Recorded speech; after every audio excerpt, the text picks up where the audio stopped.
తాకట్లో ఉన్న మీ బంగారాన్ని విడిపించి ఆ రోజు ఆన్లైన్ రేటుకి కొంటాం. Sharma gold company. క్రైమ్ తీరు ఏమాత్రం మారలేదు, కాకపోతే దాని రూపం రకరకాలుగా ఉంటుంది. ఇది ఫిలిం డైరెక్టర్ రామ్ గోపాల్ వర్మ చెప్పే డైలాగ్. ప్రస్తుతం అలాంటి ఘటనలు దేశంలో అక్కడక్కడ జరుగుతూనే ఉన్నాయి. తాజాగా ఇక్కడ కూడా అదే జరిగింది.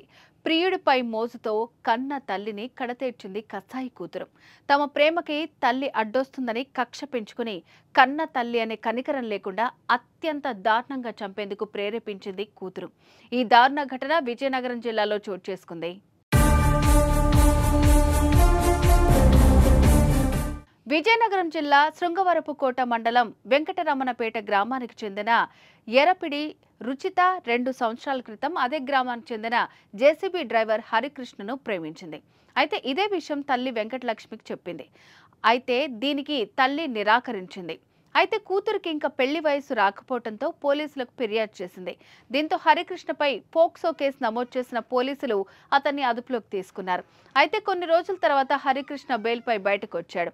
అయితే అతను బయటకు వచ్చేటప్పటికి సరిత మేజర్ ఇదే విషయం తల్లి వెంకటలక్ష్మికి చెప్పింది. కానీ ఆమె నిరాకరించింది. దీంతో తల్లిపై కూతురు సరిత కోపం పెంచుకుంది. ఎలాగైనా తల్లిని చంపేయాలని ప్రియుడితో కలిసి ప్లాన్ వేశారు.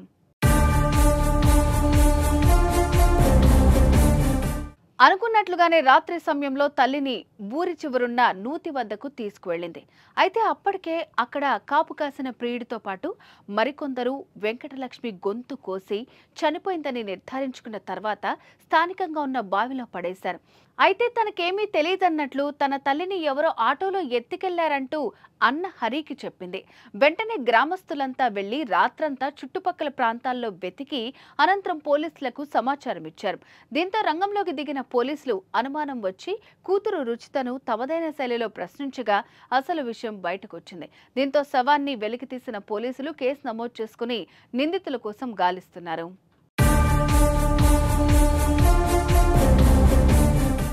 ఎర్రాప్రగడ హరికృష్ణ అనే వ్యక్తి వాళ్ళ అమ్మగారు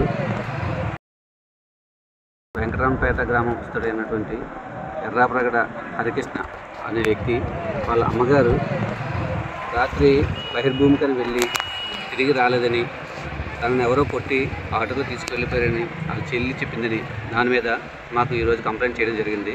ఆ కంప్లైంట్ బేస్ చేసుకొని కేసు రిజిస్టర్ చేయడం జరిగింది. ఆ కేసు దర్యాప్తులో భాగంగా ఈరోజు అక్కడ క్రైమ్ సీన్ చూసి ప్రధానంగా చుట్టుపక్కల పరిసర ప్రాంతాల్లో వెతకగా ఈ రోడ్డు అవతల ఉన్నటువంటి యూత్లో ఒక చనిపోయిన ఆడ శవం కనిపించింది. ఆ శవంపై దర్యాప్తు చేస్తున్నాము. ఆ చనిపోయిన శవం ఫిర్యాదు ఇచ్చినటువంటి వాళ్ళ అమ్మగారు వెంకటలక్ష్మిగా తెలియవస్తుంది. దాని మీద ఇన్క్వెస్ట్ అది నిర్వహించి తదుపరి నిర్వహించి దీని కార్యక్రమం వ్యక్తులుగా చర్య తీసుకుంటాం.